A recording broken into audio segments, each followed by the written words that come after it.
वज़ीर दाखिला शेख रशीद अहमद का कहना है कि अपोजिशन अगर पुरएतमाद है तो हम भी पुरएतमाद हैं। अभी तक वज़ीर आज़म के पास बहुत से कार्ड्स हैं, तहरीक अदम एतमाद नाकाम होगी।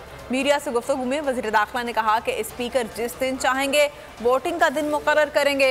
27 मार्च के जलसे में वाज़ेह हो जाएगा कि आवाम किसके साथ हैं। उम्मीद है कि इत्तेहादी इमरान खान के साथ होंगे।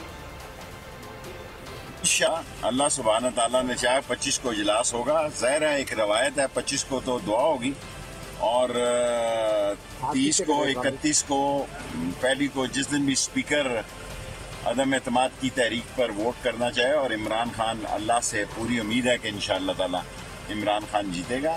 27 की रात फाइनल हो जाएगी कि अवाम किसके साथ है। शेख साहब अपोजिशन बड़ी कॉन्फिडेंट है कि हम भी बड़े कॉन्फिडेंट हैं। हमें नहीं नजर आ रहा है, कहा जा रहा है कि बड़ा ऐलान करना है पीएम ने 27 तारीख को, बड़ा ट्रम्प अभी तो देखे ना, ऐलान पीएम के पास भी है ना जी सारे कार्ड। तो अगर अपोजिशन के पास है, देखें असल फैसला है अपोजिशन के साथ 27 को लोग कितने निकलेंगे और इमरान खान के साथ। का बता दें शेख साहब। इत्तेहादियों को अल्लाह से मुझे उम्मीद है कि इत्तेहादी इमरान खान के साथ चलेंगे। मेरी दुआ है, अगर ना चलें तो ये उनकी मर्जी है। सब्सक्राइब करें और बेल दबाएं ताकि कोई खबर रह न जाए।